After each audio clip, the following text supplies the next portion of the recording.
story of Spiritual Heritage Education Network. It was established on September 15th, 2000. So on September 15th, 2020, we'll be 20 years of age. Uh, Spiritual Heritage Education Network, here SHEN, with the little spiritual light, is our logo. And this is a vision diagram. Spiritual Heritage Education Network, three-legged triangle, and the education that we do is all encompassing. It's all inclusive. So this is our vision diagram to tell the story of what type of education we are involved in. We are teaching spiritual heritage of humanity, not of a particular brand.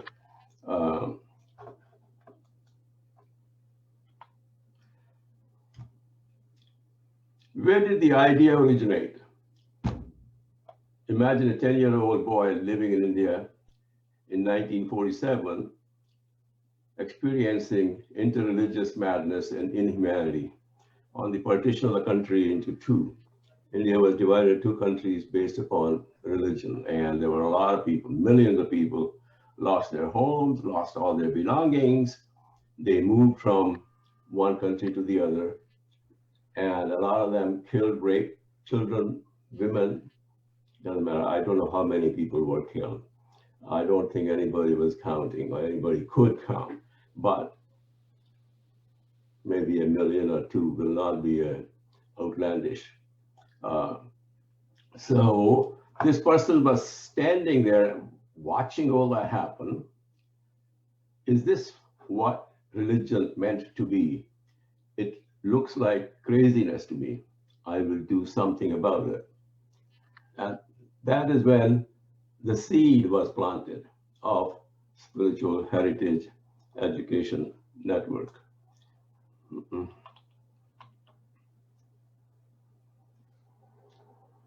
And I'm going to show you a small video. Mm-mm.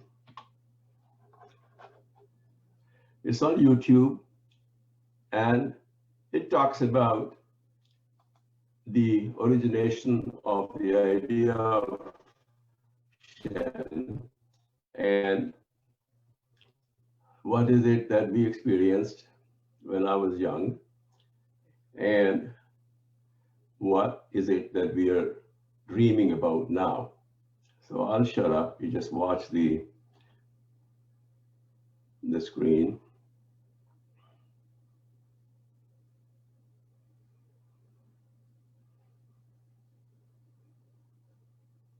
These are people migrating from one part of the country to the other.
He was the guy who showed me the direction as to what to do.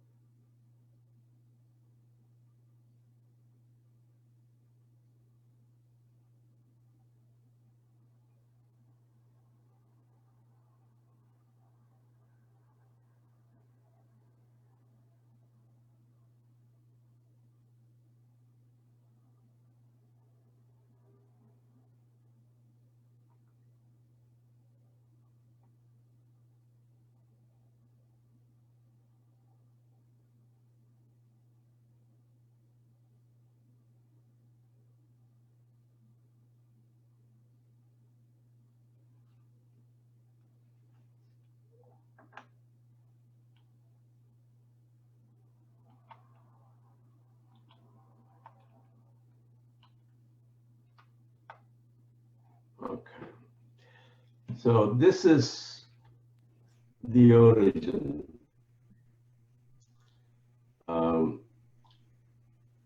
The mission of our organization is to provide educational access to the thinking and findings of those enlightened beings, prophets, sages, philosophers, scientists, and seers who have spent their lifetime studying the nature of humankind and its relationships in the universe. We envision a world where humanity lives contemplatively with deep feelings of unity and diversity, and where diversity is respected in the clear light of our underlying oneness, which is the truth of both science, both spiritual wisdom of antiquity and science of modernity. Yeah. Our work shows that although religions are many, their inner wisdom is one, and conclusions of science converge with it. This unifying wisdom of science and spirituality is equally meaningful to persons of religion and of science. It can bridge interfaith differences, build global harmony with a sense of belonging, and create collective engagement to work together for common good and planetary good.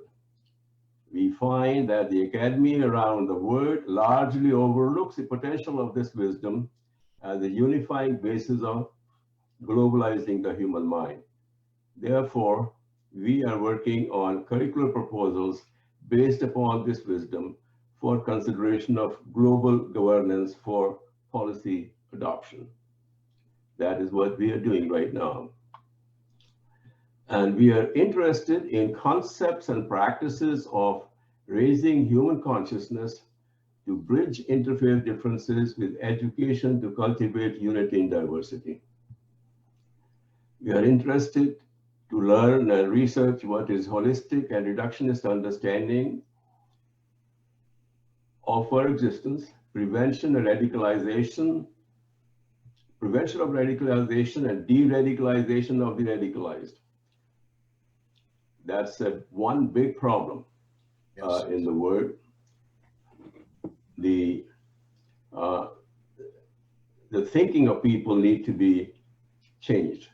Promotion of human rights, United Nations Declaration of Human Rights and responsibilities, that I have added the word responsibilities. There are no rights without responsibilities. I think the current emphasis on rights alone, I don't think too highly of it. I think responsibilities and rights go together. Climate action, UN Sustainable Development Goals, and planetary well-being. UN Convention on the Rights of the Child, international relations and global engagement, elimination of bigotry and identity violence, promotion of learning ability, emotional and spiritual intelligence, promotion of mental health, physical health, well-being, and harmony in social and environmental behavior. So those are the subject matters that we are interested in. We have written on holistic science and technology. We have published many journal articles. Our work has led to the publication of 2 books. One is already published and the other one is soon going to the publisher. The former is entitled The Common Ground, Volume 1, A Unified Basis of Existence, and the latter, The Common Ground, Volume 2, A Unified Basis of Health and Harmony. Volume 1 establishes a holistic science resulting from the convergence of spiritual science underlying religious traditions, modern, natural, and life sciences. And I would add psychology to it too. Volume 2 presents the technology of how this holistic science is applicable to lives of purpose, common good, planetary good, resilience, harmony, physical health, mental health, and wellness. So this is the Common Ground, Volume 1 on the left. And I'm glad Robin LeBron is here. I was talking to Robin when this book was in the manuscript form. I met her at the Parliament of World Religions in Toronto, and we exchanged cards. And I followed up. I wrote to her, and she wrote to me. And she's a very friendly, outgoing person. And I knew she was an award-winning author in religious communication. I talked to her about her books, so she sent me some of her manuscripts. I sent her a chapter of mine, and then we exchanged more. And then she kept on asking for more and more and more. And so she read the whole manuscript before it was published. And she said to me, your writing style is not very good, which I know. English is not my language. And she said, you should write it in a simpler style. I said, look, Robin, I cannot. I have only one style. I'm going to write in that style. Maybe somebody else should do it. And she said, who? I said, you. And she took up that idea. And that is the result of, finding the common ground between science and spirituality is the result of that conversation. And I'm glad to say the Religious Communicators Council of the United States gave her an award of merit in 2020 on this work also. So she is twice an award winner from that same Religious Communicators Council. What we are interested in problem-oriented education. SHEN is dedicated to research, development, delivery, and promotion of formal and informal education to cultivate lived feelings of unity and diversity of existence, to address three major problems of global scale that we are facing. Bigotry and intolerance based upon differences of any kind, such as faith, caste, creed, race, color, gender orientation, etc. If we are talking unity and diversity, we are not talking diversity of only religion. We're talking diversity in its full range. Mindful exploitation of natural resources of the planet. We are talking diversity of not only in humanity, but diversity on the whole planet. All beings on the planet, whether animate or inanimate, are the creation of the same common ground. And at the moment, we're going through an epidemic of self-caused degenerative diseases of the body and the mind. And those self-caused diseases are have a mental origin.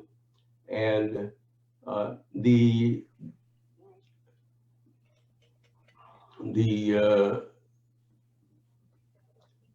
origin is in stress of the mind. Stress of the mind leads to heart problems and leads to blood pressure problems, leads to all kinds of issues. And that is common knowledge. In 2012, the Journal of American Medical Association did a research, and they discovered that 65 to 80% of the primary care doctors' visits are stress-related. Yet the doctors don't study anything about stress. So the contemplative practices, they make you resilient to stress. They are the greatest ways of managing stress, and therefore they can be used as prevention for disease, whether they are physical nature or mental nature. Our research shows that these problems are all interrelated. Setting the stage for solving one sets up the stage for solving the others as well.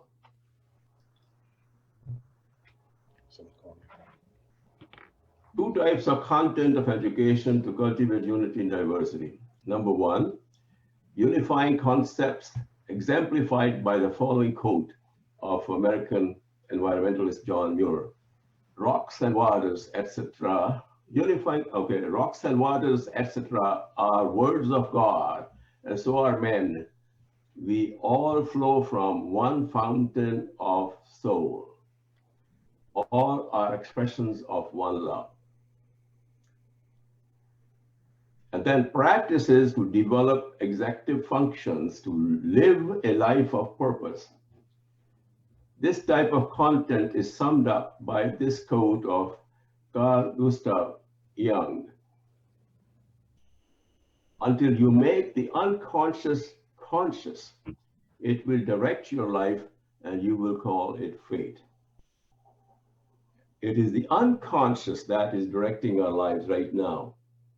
And we're going to make that unconscious conscious. And that is what this education will be about.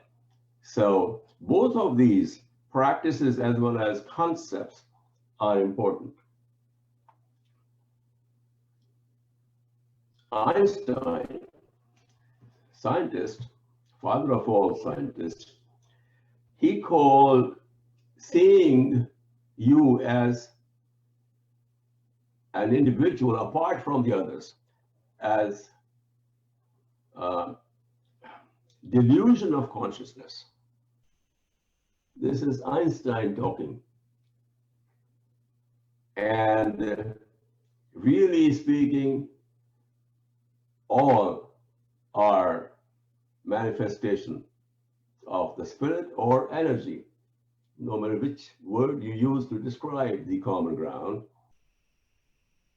In the Bible, the very first line of Genesis, first line of the first book, says, God, in the beginning, God created heaven and the earth. Heaven being the metaphor for the mind, earth, the metaphor for the body.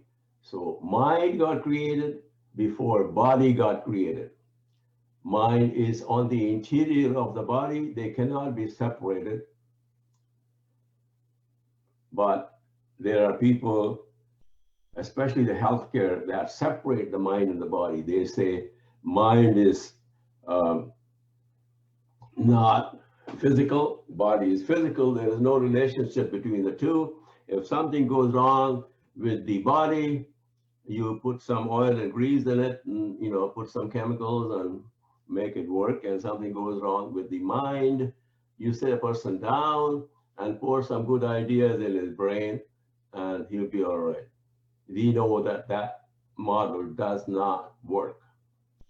Carl Jung, making the unconscious conscious, that is what the practices that we are talking about is based upon. And it is the unconscious that screws up the conscious mind.